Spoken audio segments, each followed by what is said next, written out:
Putri juga bercerita kalau dia tidak mengetahui pada saat itu pernikahannya dengan Erik ini tidak sah guys. Dan dengan polosnya dia bercerita kepada bapaknya kalau setelah menikah dia telah melakukan hubungan suami istri guys. Berarti kan ini masih tergolong perzinaan ya guys, karena memang tidak sah secara agama maupun negara. Dan annyeonghaseyo robot, kembali lagi bersama aku di akun YouTube Ayumi Channel. Kali ini kita akan membahas topik yang sedang viral dan menjadi perbincangan hangat oleh warganet, yaitu di mana ada seorang pengurus pondok pesantren melakukan pelecehan dan tindakan kekerasan seksual terhadap santrinya. Oke, gimana kelanjutan ceritanya? Langsung aja kalian simak dan tonton video aku sampai habis. Dan sebelum kalian lanjut tonton video aku mau ngingetin kalian jangan lupa buat like, komen, dan subscribe channel YouTube aku dulu ya.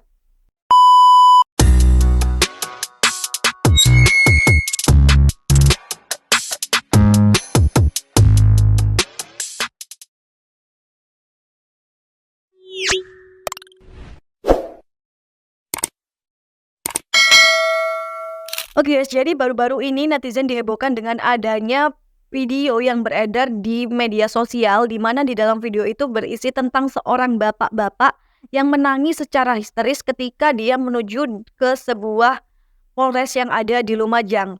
Kabar-kabarnya si bapak ini melaporkan tindakan kekerasan seksual yang dialami oleh anaknya guys. Dan ternyata si anak ini dilecehkan oleh seorang oknum pengurus pondok pesantren di sebuah pondok pesantren yang ada di Lumajang. Dan gak usah basa-basi, langsung aja kita bahas mengenai kronologi terjadinya pelecehan ini terhadap si anak bapak tersebut. Dan sebelum kita lanjut membahas kronologinya, aku mau nunjukin video yang sempat beredar di sosial media dan menghebohkan banyak netizen di Indonesia guys. Nah, ini dia videonya. Saya sedih sekali. Dan itu ada saya gitu.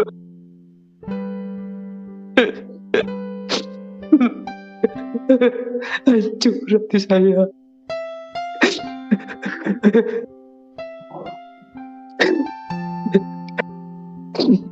Saya minta kepada Bapak yang terhormat, Bapak Polres Lumajang, saya minta kebijaksanaannya untuk memproses ini secara cepat. Karena saya tidak kuat melihat ramai orang-orang membicarakan anak saya. Saya gak kuat rasanya.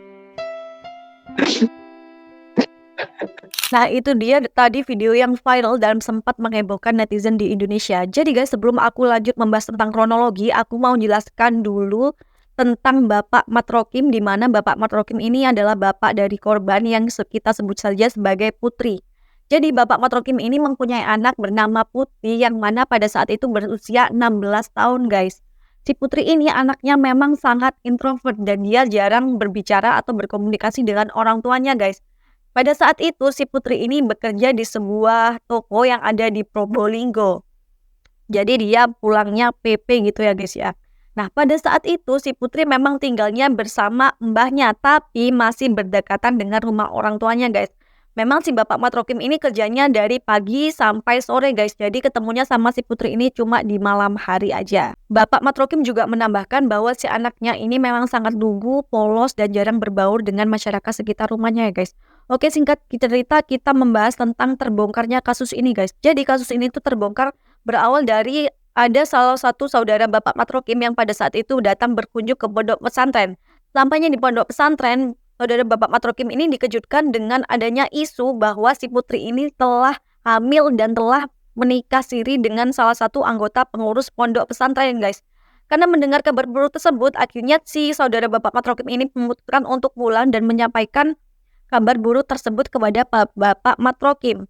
Nah, karena pada saat itu si Putri sedang bekerja di Probolinggo, akhirnya si Bapak Matrokim ini memutuskan untuk menjemput si Putri untuk memastikan kabar buruk tersebut guys. Apakah benar si Putri ini telah menikah dan apakah benar si Putri ini telah hamil. For your information guys, jadi si Putri ini pada saat itu sudah tidak lagi mondok di pondok pesantren tersebut, tapi setiap minggu memang dia selalu datang untuk melakukan kajian atau ikut pengajian di pondok pesantren tersebut. Nah, balik lagi setelah si Putri ini dijemput, akhirnya Bapak Matrokim memastikan dan bertanya kepada si Putri, "Apakah benar nak kamu hamil? Apakah benar kamu sudah melakukan nikah siri dengan si pengurus pondok pesantren tersebut?" Dan kagetnya si putri ini menjawab bahwa dia memang telah menikah siri dengan pengurus pondok pesantren tersebut yang bernama Erik, guys. Jadi Bapak Matrokim ini kaget dan di situ dia mulai menangis kayak kok bisa dia menikah tanpa sepengetahuan orang tuanya. Padahal meskipun nikah siri memang harus ada orang tua untuk menjadi saksi, guys. Tapi pada saat itu Bapak Matrokim tidak mengetahui dan dia tidak menjadi saksi dalam pernikahan si anaknya tersebut. Dari sinilah Bapak Matrokim mulai menginterogasi anaknya, guys. Awalnya si putri ini menolak untuk diinterogasi karena dia merasa takut dimarahi, takut dipukuli oleh kedua orang tuanya apabila dia menceritakan kronologi kejadian yang buruk yang menimpa dirinya. Tapi karena si Bapak Matrokim ini orangnya memang sangat sabar, dia gak pernah marah kepada si putri, dia gak pernah memukul si putri, dia gak pernah berkata kasar kepada si putri, dan dia mulai merayu si putri ini untuk menceritakan kejadian tersebut. Akhirnya si putri ini luluh dan mulai menceritakan kronologi kejadian yang dialami oleh dirinya, guys.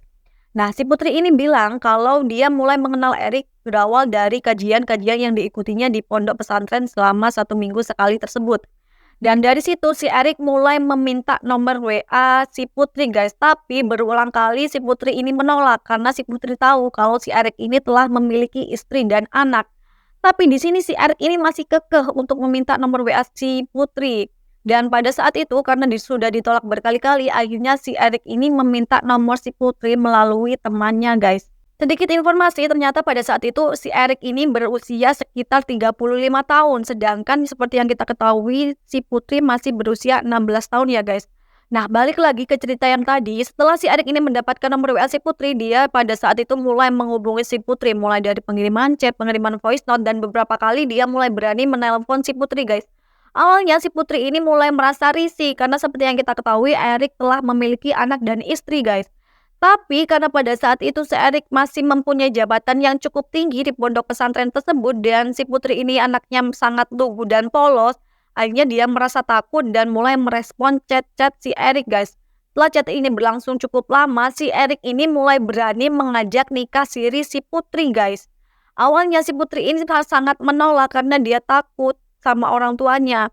Tapi karena si putri ini diiming-imingi akan dibuatkan rumah yang sangat besar nantinya setelah menikah, si putri juga diiming-imingi kalau si putri mau menikah dengan si Erik, nantinya di surga akan mendapatkan rumah yang berlapis emas 7 pintu, guys.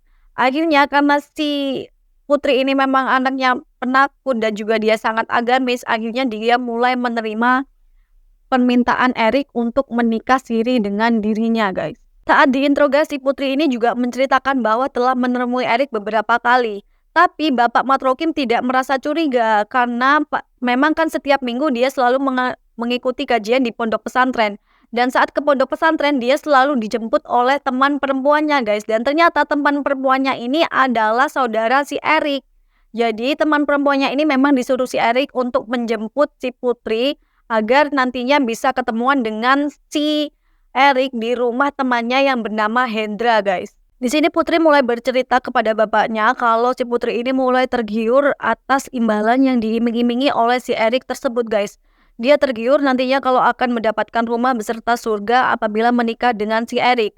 Dan pada saat itu mereka mulai melangsungkan proses nikah siri dengan dihadiri cuma 3 orang, yaitu cuma Erik, putri, dan 1 teman Erik untuk menjadi saksi, guys. Memang tidak ada orang tua dari pihak si putri. Padahal dalam Islam meskipun cuma nikah siri harus wajib hukumnya dihadiri oleh orang tua dari wali si putri, guys. Tapi di sini kan tidak ada. Jadi memang pernikahan ini tidak sah secara agama. Putri juga bercerita kalau dia tidak mengetahui pada saat itu pernikahannya dengan Erik ini tidak sah, guys. Dan dengan polosnya dia bercerita kepada bapaknya kalau setelah menikah dia telah melakukan hubungan suami istri, guys. Berarti kan ini masih tergolong perzinaan ya, guys, karena memang tidak sah secara agama maupun negara. Akhirnya si putri ini bercerita juga kalau dia telah melakukan hubungan suami istri selama beberapa kali setiap hari Jumat di rumah temannya yang bernama Hendra ini, guys. Putri juga menceritakan kalau setelah menikah siri dia dikasih uang sebesar 300.000 rupiah oleh si Erik ini, guys. Dan Putri juga bilang katanya dia selalu diancam kalau tidak mau melakukan hubungan suami istri, nantinya si Erik ini mengancam akan menikah lagi guys. Dan dengan polosnya, karena takut si Erik ini menikah lagi, akhirnya si Putri terus menuruti kemauan si Erik untuk melakukan hubungan suami istri di rumah temannya guys. Dan setelah mendengar cerita ini, akhirnya Bapak Matrokim merasa hancur, dia merasa sedih, dia menangis secara histeris melihat anaknya, anak perempuannya harus dilecehkan oleh oknum pengurus pondok pesantren. Ya orang tua mana sih guys yang gak marah melihat anaknya dilecehkan dan dirusak oleh oknum, apalagi menggunakan agama untuk menutupi tindakan kejahatannya, padahal dia adalah seorang predator anak. Tanpa pikir panjang, Bapak Matrokim langsung melaporkan tindakan kekerasan seksual yang dialami anaknya kepada pihak Polres Lumajang. Setelah dilaporkan, ternyata Erik bersama bapaknya datang ke rumah Bapak Matrokim, guys. Di sana dia datang bukan untuk meminta maaf, tapi di sana dia datang dengan angkuhnya membacakan dalil dan hadis kepada Bapak Matrokim yang isinya bahwa anak laki-laki itu boleh menikah lebih dari 1 kali dan anak laki-laki boleh memiliki istri lebih dari 1, guys. Dan gak cuma itu aja guys, bapaknya si Erik ini juga mengatakan kepada Bapak Matrokim untuk segera mencabut laporan di pihak kepolisian. Dan dengan keras hati Pak Matrokim ini langsung menolak dengan tegas bahwa dia bersumpah tidak akan mencabut laporannya di kepolisian guys. Sampai kapanpun dia tidak akan mencabut. Memang udah gila mereka ya guys, gak anak, gak bapaknya, sama aja. Padahal tindakan mereka ini jelas-jelas salah. Dan apalagi mereka ini adalah tokoh agama, seharusnya mereka mengerti mana yang baik dan buruk. Malah mereka melakukan hal-hal yang merusak nama baik agama Islam ya guys. Dan di sini pihak kepolisian juga belum memberikan jawaban apapun terhadap laporan yang dilakukan oleh Bapak Matrokim. Akhirnya Bapak Matrokim ini bekerja sama dan meminta tolong kepada pihak perlindungan anak di Pasuruan ya guys ya.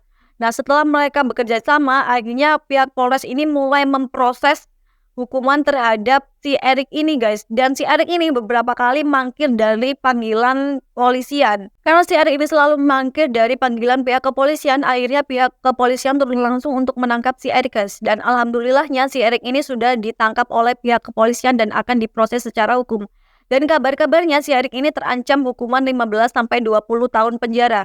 Dan akibat dari pelecehan seksual ini si Putri mengalami gangguan psikologi yang sangat mendalam dan dia harus direhabilitasi oleh Komnas Perlindungan Anak ya guys.